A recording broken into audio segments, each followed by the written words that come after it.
On the Chris Smith Show, this is All Things Automotive with Sydney City Lexus and Sydney City Toyota Managing Director John Roca. You know, for some people, number plates are a big deal. Big deal. If you get a car, you think about getting your appropriate number plate and you get on the website and you play with all the configurations and come up with the beauty. It's a bit of fun. Today on All Things Automotive with John Roca, we're taking a dive into the world of number plates and we want your feedback here. There are all sorts of lengths that people go to get their hands on elusive editions. You know, some are seen as the Holy Grail, like some are lengthy historic number plates. And there are some wacky ones, some rude ones, wonderful number plates. Some people just like their initials. Have you bought a very expensive set of number plates, and why did you get them? And do you always do that, or do you not give a damn? 131 873 is the telephone number. Come and have a conversation with us. John, good morning to you, sir. Chris, good morning. This is a great topic. I'm very well. This is a great topic. When you say the Holy Grail of rare number plates, I guess we've got to start with number one. Yeah, is there a number one? There is a number one. There's a number one in each state in Australia. Who's got number one in New South Wales? So New South Wales, I've done the research. It's actually not on a vehicle as we speak. So it's beheld by an owner and it's stored. One, what would one go for if we wanted to purchase it today, do you think? Ooh, interesting history with this particular plate. It would fetch, I would say, around $8 million today. No. Yeah. 8 million Australian dollars? Yes. Yep. In the top five, number 4 was sold. I'll give you the price on that one later. But number 4 was sold as recent as 2017, I think. Yeah, $8 million. Who got the number one originally? So, this is the history on this particular plate. When plates were first created, it was the governor. It was a police commissioner, I should say, of New South Wales in the early 1930s. In 1936, they then said, right, plates need to look this particular way. They're all the same size. This is what they're going to look like on a car.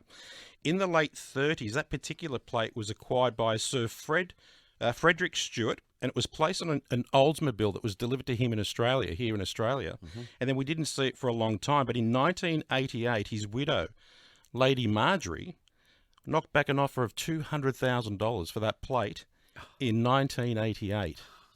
And you reckon it's worth millions?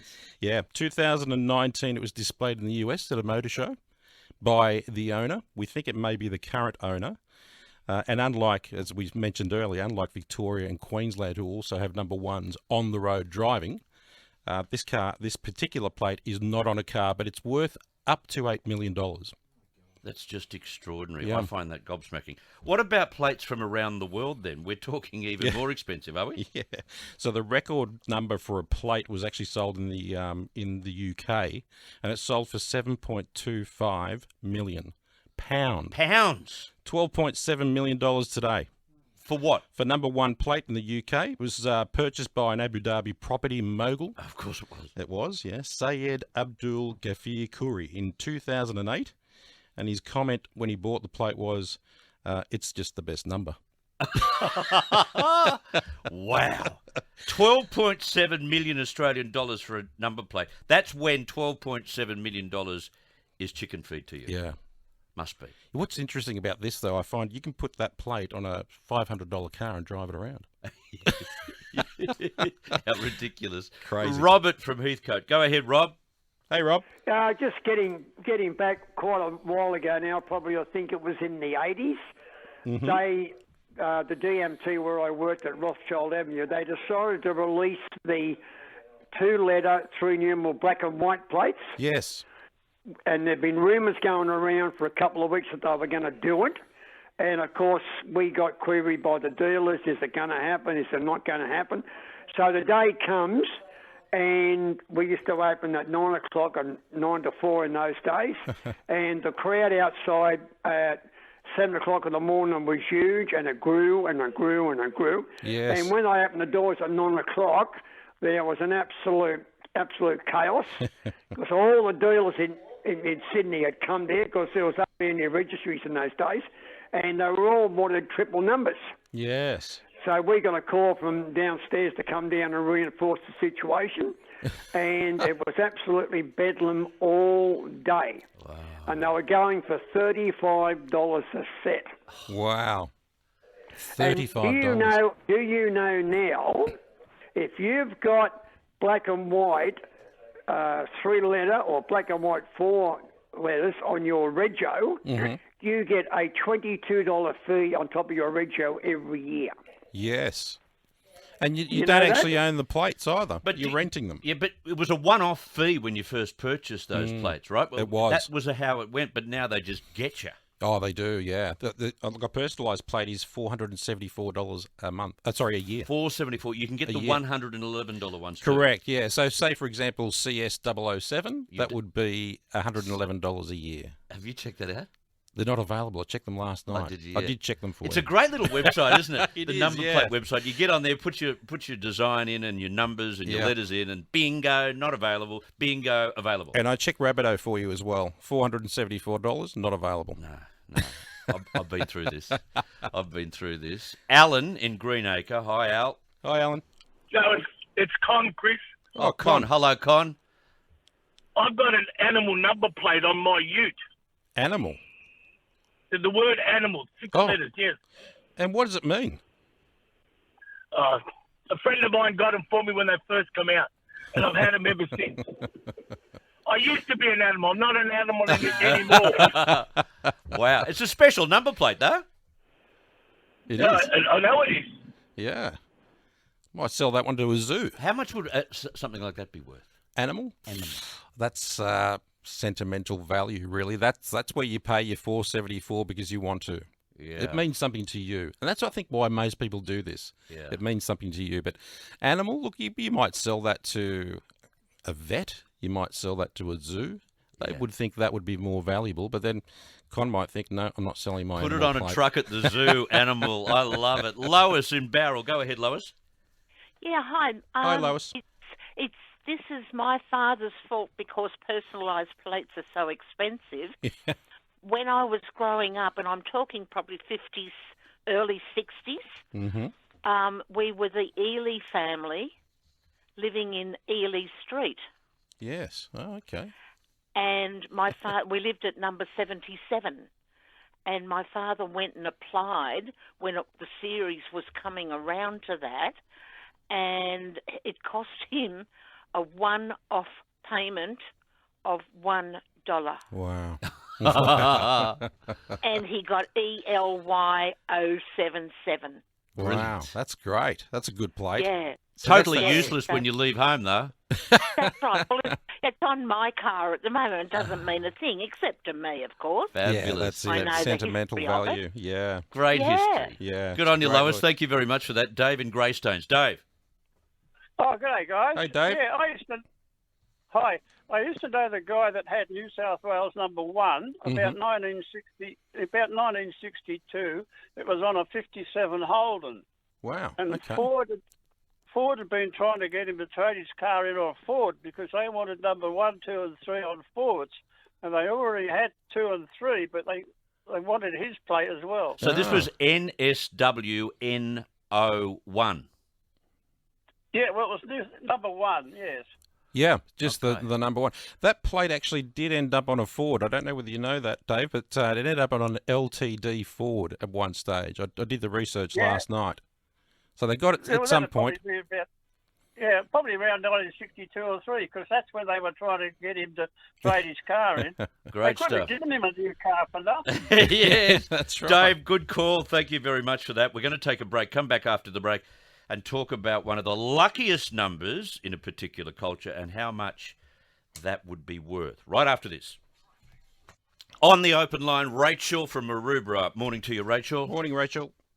Good morning, how are you? Good.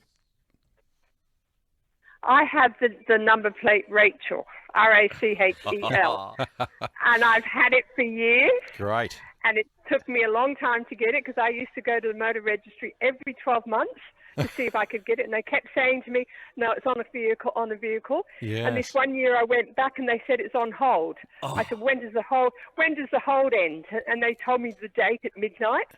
And then 9 o'clock the next morning, I was You in were the there. motor registry. Oh, that's I avid. was there and I said I wanted to buy it. And they said it was on hold. I said, no, the hold ended last night.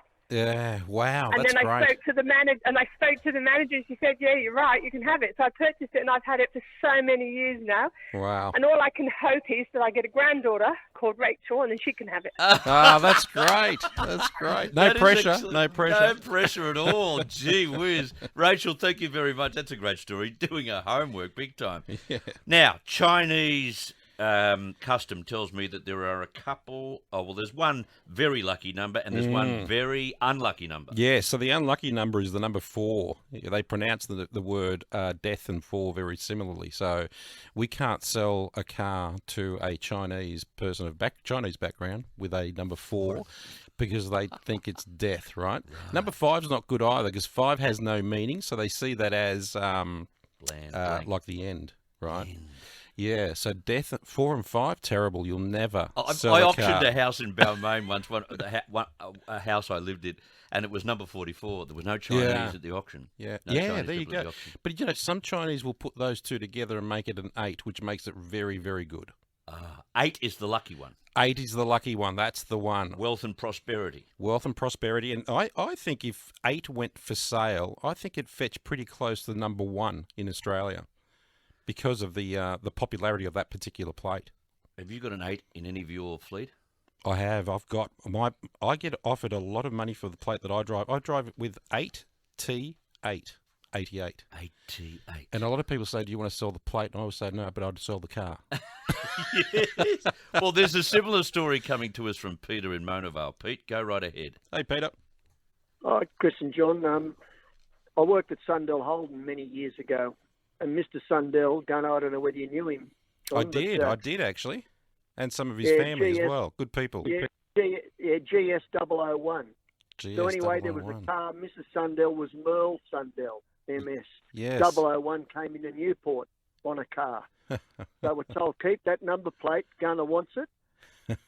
What do you think? What do you think happened, John? He The missed used out. car salesman sold it. No, with the plate on the car. On the car. With the plate on the car Oh, in between no. it, and a friend of mine bought it, Maury Secondon from EJ Shores at Marna Vale. Maury Wow. always laughs about it. He's got it, MS001. He's still got it, has he?